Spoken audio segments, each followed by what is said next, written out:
himself from the Russia inquiry. Of course, he was absolutely duty bound to do it. Trump went berserk, still goes berserk, and so he's going to try to insist and ram it through by sheer executive authority that people who clearly have no business participating, indeed, if they do, their license could be in jeopardy. Nevertheless, he's going to say, Todd Blanche, I want you to make the determination based on my little scrawled note to give me $230 million. So that would be ethical disaster. And I think a lot of people, including some Republican senators, saying it would also be a political disaster. Right? It's $250 million. The government is closed down. People aren't getting health care and the like. And they write a check of taxpayer money for $230 million to Trump.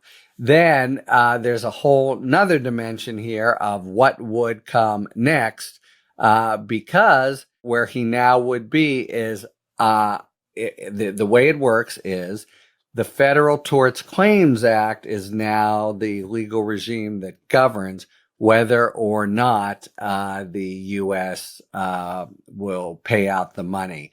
And here, all the times that we've seen Trump avail himself of doctrines that say if you are acting in your official capacity, you are not subject to any kind of liability. Remember with E. Jean Carroll, he said, when on the lawn of the White House, he said, she's not my type. I don't know who she is. And she said that was defamatory. His first claim was, that was me in my official role, and which seemed kind of dubious. It's what the courts had to handle. Well, here, it's not simply that the claims are righteous, but Jack Smith, anyone the FBI who did the search in Mar-a-Lago, anyone whom he would allege did something wrong are plainly acting in their official capacities.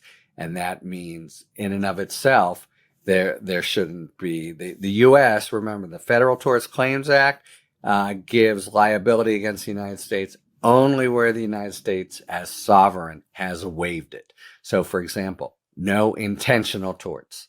That's why if the defamation argument he had made succeeded, the whole case would have gone away. Defamation's an intentional tort.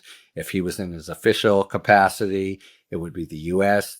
That the suit would be against, and the U.S. doesn't permit that. We have similar kinds of traps here involving any kind of allegations of official conduct. And then beyond that, immunity generally for executive branch officials, but even higher, a really high level of immunity for prosecutorial decisions. So, essentially he would need to show like an intentional, nasty plan to get at him personally, knowing that the law wasn't there, something along those lines, if it came into Federal Tort Claims Act land, which it never would anyway, because another requirement is that everything has been completed, and in fact they've been dismissed, but the case. This is only supposed to be a remedy once you go to conclusion. A jury rules for you, and it goes all the way up, and we have some determination in the courts that this was, as you're alleging, a really meritless prosecution.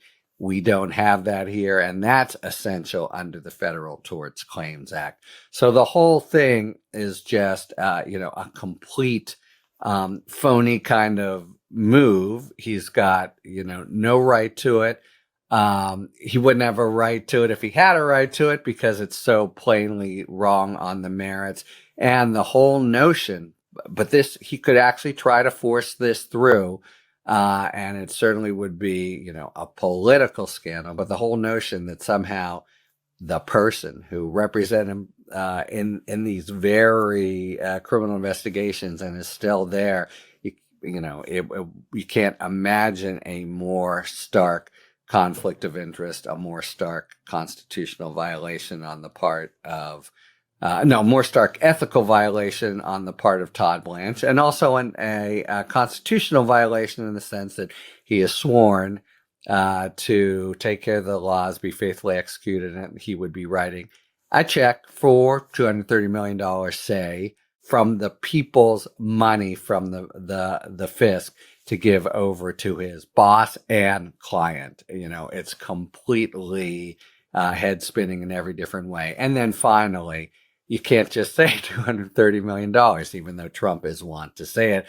You'd have to, we need chapter and verse of why, what's the money. And in fact, when these are paid out, there's a practice, a rule in the Department of Justice, though all rules have been raised in the Trump era, but that says if it's more than $4 million, a payout here, it has to go all the way to the top to be approved. That gives you an indication of the neighborhood of these claims normally, under $4 million. And here, of course, as with all things Trumpian, that's just exploded to smithereens. And he says $230 million.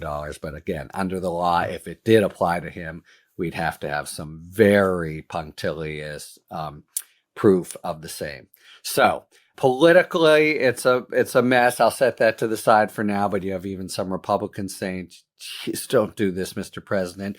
Ethically, it's a huge mess, and legally, it's a non-starter, both because the prosecutions were solid and righteous, but also the many procedural impediments, some of which in the past he's tried to take advantage of under the Federal Tort Claims Act. So this 100% should go exactly nowhere, except for the fact that is happening in other instances.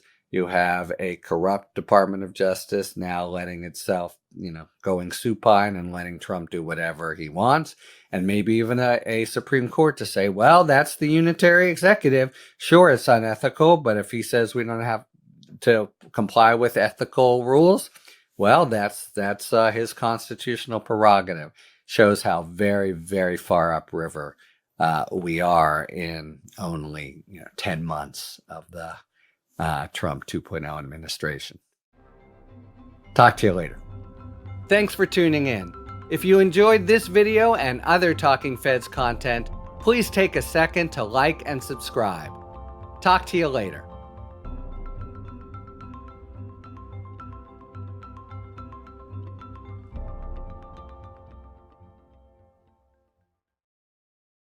Hi, everyone. Harry here to talk about Letitia James' first appearance in response to the indictment filed by the federal government in the person of complete ingenue Lindsay Halligan, of late Trump's insurance lawyer and member of defense team, but with exactly zero experience as a federal prosecutor.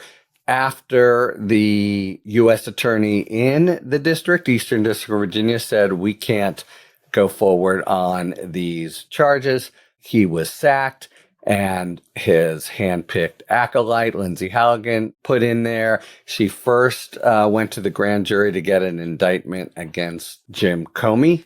The grand jury there didn't actually go for everything, but returned